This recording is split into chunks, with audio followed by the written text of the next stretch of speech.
1940 елның мартында Казанда һәм Мәскәүдә Шәриф Камалның иҗатына 30 ел, иҗат биографиясына 30 ел тулу уңаеннан зур шунда юбилей чаралары үткәрелә. Һәм менә 40 елда Шәриф Камал мифы мөмкин кадәр шундый тулырак итеп үстерелеп бетә дисәк тә була инде. Чөнки 40 елда Шәриф Камалның 30 еллык иҗат юбилее ул тулысынча миф. Шәриф Камалның иҗаты 1910 елда башланмаган, 1909 елда башланмаган, ул инде кимендә 1905 елда башланган. Чөнки 1905 елда ук Петербургта Нур газетасында Шәриф Камалның шигырьләре, аның публицистикасы, аның мәкаләләре басылып чыга. Беренче санда ук, беренче Татар газетасының беренче санда ук Шәриф Камалның мәкаләсе басыла. Менә теге беренче миф 40 елда шундый 30 ел үткәргәннәр, ул инде Шәриф Камалның үзенең иҗатының әһәмиятле өлешен 1909 елдан дип санавына бәйле. Чөнки Шәриф абый үзенең иң әүвәлге иҗат җимешләрен, шундый иҗади үрнәкләрен, тәҗрибәләрен рәсми биографиясына кертмәскә була. 2024 елда яңа исем проекты шактый зур үзгәрешләр кичерде. Бу елны без бик күп сәяхәт иттек, бик күп төрле чаралар үткәрелде. Без үзебезнең остазларыбыз белән генә эшләү белән шикләнмичә, төрле Татарстанның районнарында булдык, шулай ук төрле чараларда, Казанда татар зиратында да булдык. Бүгенге көндә менә Шәриф Камал йортында, татар китабы йортында булган мәлебез диергә кирәк. Һәм бу елгы проект нәрсә белән аерылды? Без чынлап та төрле районнарда, Балык Бистәсе районы, Әтнә районнарында һәм башка районнарда да бик күп йөрдек, яңа мәгълүматлар тупладык, язучыларның туган нигезләрен өйрәндек, алар җирләнгән җирләрне дә шулай ук зиярат кылдык. Шуңа күрә бу һичшиксез безнең һәрберебезгә беренчедән бик зур илһам чыганагы, икенчедән исә ул гомерлеккә кала торган истәлек, хатирә булып калачак. Һәм Иманым Камил bir 30, 40, 50 еллар үткәч, без менә бу елны кичергән истәлекләрне барлап, саллы истәлекләр китабы бастырырга да насыйп булыр дип өметләнәм. Шуңа күрә бик файдалы проект булды, шәхсән минем өчен дә, шуны да әйтеп узырга кирәк.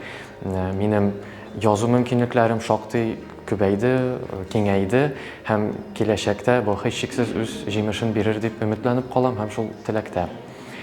Инде менә бүгенге чарага килгәндә шундый кызыклы сорау булды бүген, миңа сорау бирделәр.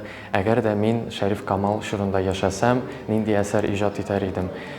Шәриф Камал билгеле әдәбиятта 2 чорга кирип калган, ул шундый бәхетле әдип. Беренчедән 20нче гасыр башы булса, икенчедән Совет чоры әдәбияты.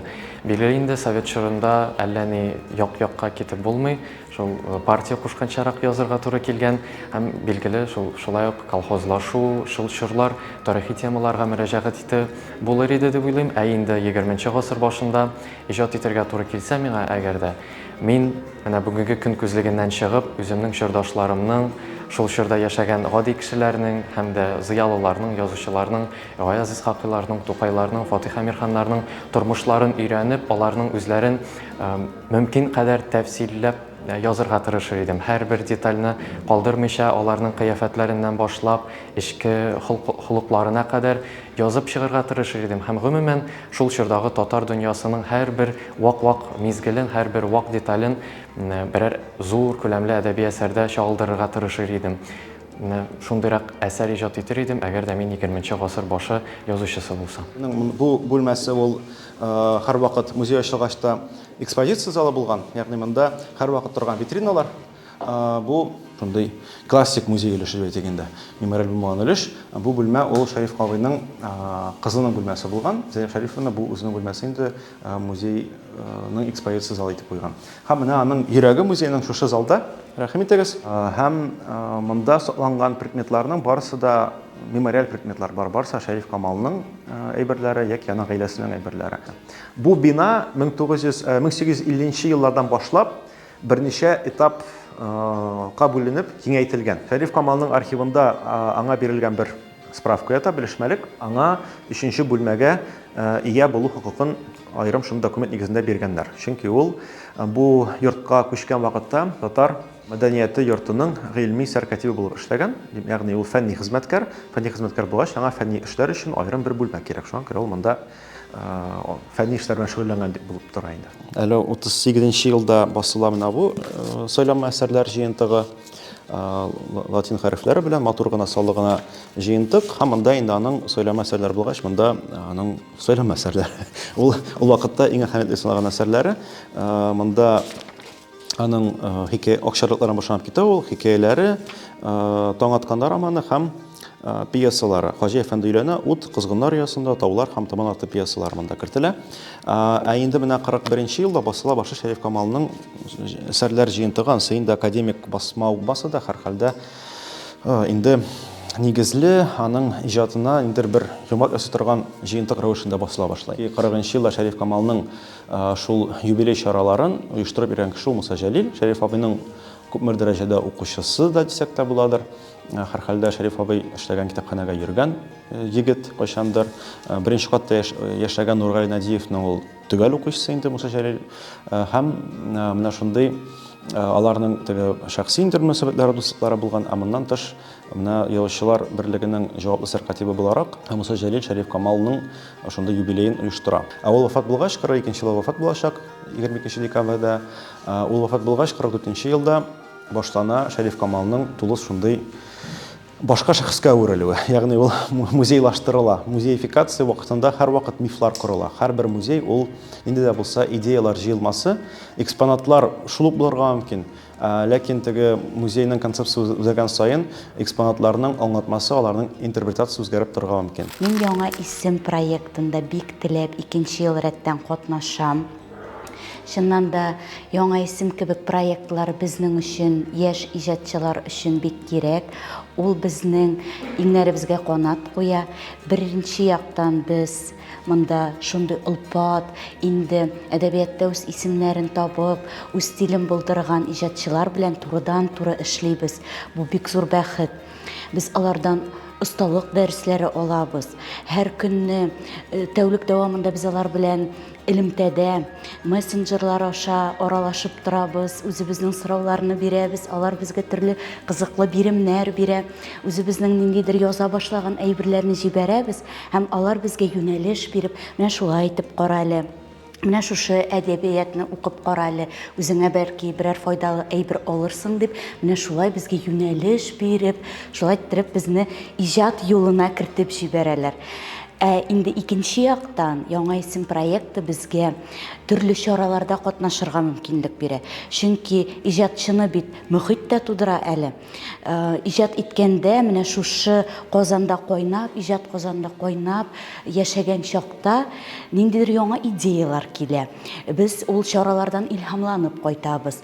Мәсәлән, менә җәй көне без бардык Равил Файзуллинның туган авылына, Балык Бистәсе районына.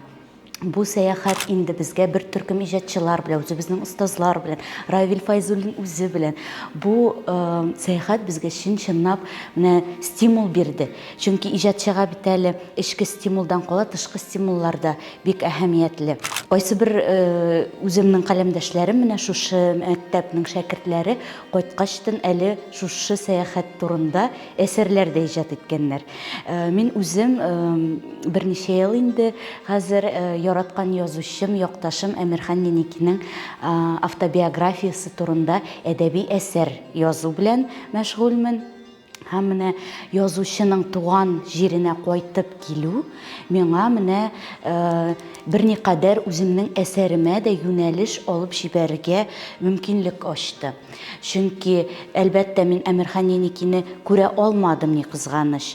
Әмма Равил Файзуллин кебек менә шундый улпат шагыйребез белән, әйме, халык шагыйребез белән аның туган авылына кайтып, туган нигезендә булулар миңа менә шушы тәэсирләргә кертеп җибәрергә мөмкинлек ачты. Һәм мин күз алдыма китереп йөрдем. Менә мин аннарысын шушы сәяхәттән соң Башкортстанга кайтып, Дәүләкәнгә дә барып килдем, Әмирхан Неникинең үскән авылына.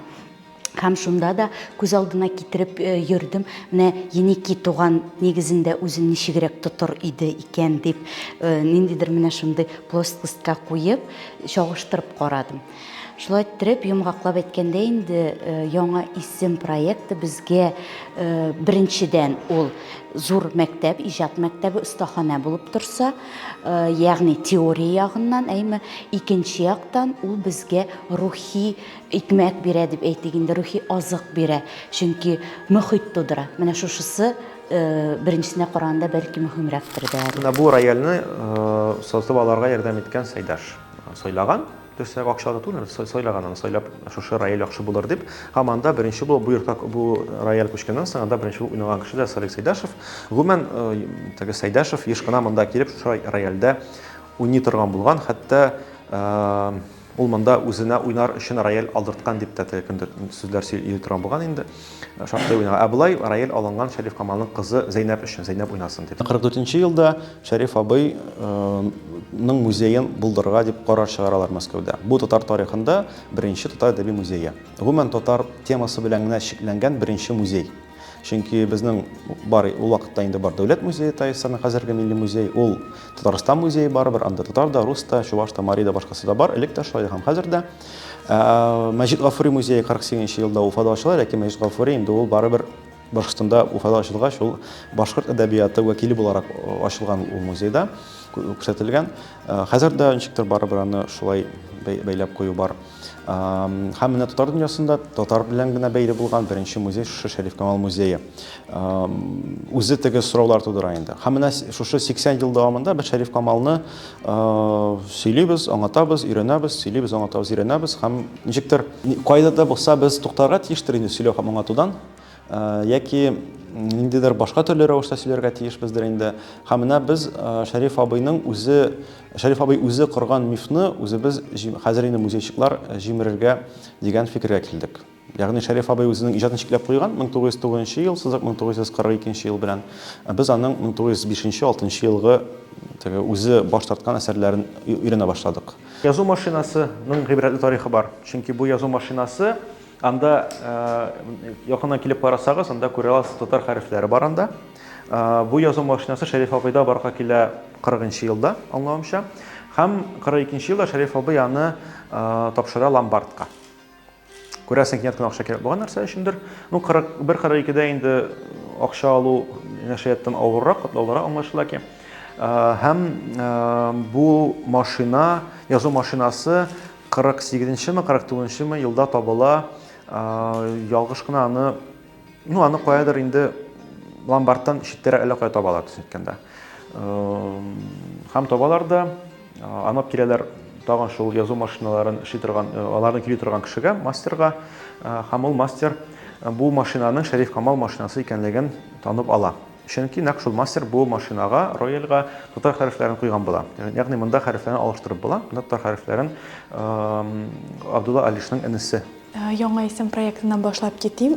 Гөлүса апа Закирова оештырган бу бик шундый мотор дип әйтим проектта мин инде 2нче ел рәттән катнашам. Шул ук бер номинациядә, шигърият номинациясендә. Без инде Галимҗан абый остазыбыз булды. Ел дәвамында үзебезнең WhatsApp төркемендә языштык, иҗат җимешләребез белән бүлештек. Галимҗан абый безгә темалар бирде, без инде шигырьләрне яздык. Аннан соң ул аларны төзәтеп, үз фикерен әйтте. Шундый бик яхшы иҗади дәресләр алдым дип әйтә алам. Һәм бүген инде ниндидер нәтиҗәсе ук дип әйтеп булмый, ләкин бүгенге чара бик шундый гүзәл узды. Мин ничектер илһамланып киттем. Үзем беренче курста укыгач, хәзер инде муеннан укуга гына чумган дип әйтә алам шул. Башта уку да, дәресләр дә уку, һәм бу ничектер шундый әзрәк бер иҗади тәэсир калдырды. Ничектер уку уюыннан уянып киттем дип тә әйтә алам. Тагын инде шигырьләр язарга, ниндидер иҗат дулкынына чумарга ниндидер илһам бирде. Айдар абый бик мотор итеп сөйләде. Инде Шәриф Камалның әсәрләрен 7нче сыйныфтагы акчарлакларны укыганнан соң үзем дә укып киләм инде. Һәм һәр шундый музейга килгәндә, берәр очрашуга килгәндә, Шәриф Камалны язучы шәхес буларак яңа яктан ачам. Шуның өчен бик зур рәхмәт. Томан арты исемле пьеса. Аның икенче исеме бар Габбас Галин. Томан арты дигән пьеса, ул татар театрында аның спектакль буларак куелган, озак еллар барган. Һәм менә аның бу Шәриф абыйның өендә сакланган, Шәриф абый кулланган китап. 35 елга басма. Һәм инде китапта анда бик күп төзәтмәләр бар. Һәм анда төзәтмәләр кириллицада бирелгән. Ягъни Шәриф абый, һәм ул Шәриф абый көндәлекләрендә үзе язып куйган. Ул бу роман пьесаны 40 еллар ел ахырында, 41 ел башында үзгәртә башлый. Бу китап ул шулай ук Шәриф Камал мифының бер өлеше, чөнки бу китапны Гази Кашшаф язган, менә Шәриф абыйга бүләк иткән экземпляры, шулай әле музейга барып җитмәгән экземпляр.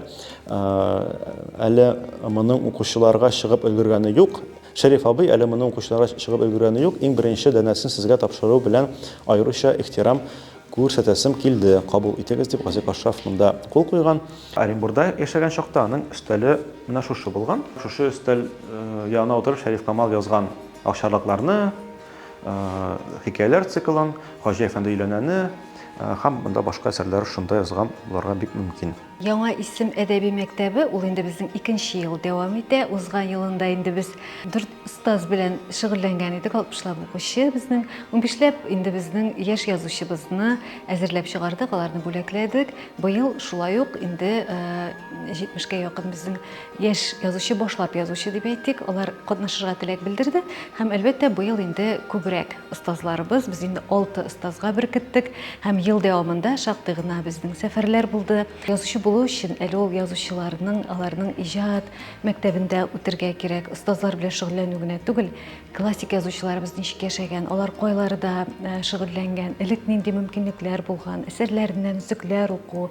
Менә без бүген шулай ук Шәриф Камалның музей фатирына килдек. Әдәби сәфәрләр ел дәвамында күп булды. Мөхәммәд Мәхтиев туган нигезгә дә кайттык, әлбәттә. Раил Файзуллин туган нигезгә дә. Шәриф Камал ул инде шәһәр җирендә яшәгән. Менә язучыларыбызның мемориаль музейлары аларның күп түгел. Шуңа күрә бүген безнең биргә килү ул бик кирәк иде. Андагы рухны тоеп карар өчен язучыларыбыз, башлык язучыларыбыз бик тырышып инде булдыралганча мөмкинлекләр тудырабыз. Алар биредә инде үзенә әдәби иҗат өчен сүл җыеп киткәннәрдер дигән ышаныч белән калабыз. Мин аны көндәлек язып куйганмын, менә шушы Шәриф Камал музеенда булдык дип. Ул вакытта бу 80нче еллар, 80-82нче еллар булырга мөмкин. Мин аны көндәлекне кайтып карыйм әле.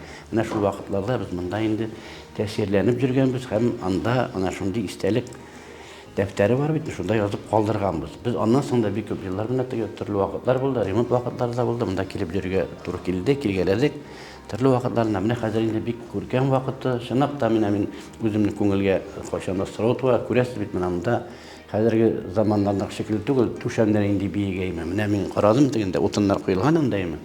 Ул бит сугыш вакытларында бигрәк тә кытлык булган ул утыннарга мин кайда сакладылар микән, шу ишек алдында сакландылар микән инде шул тирәдә инде.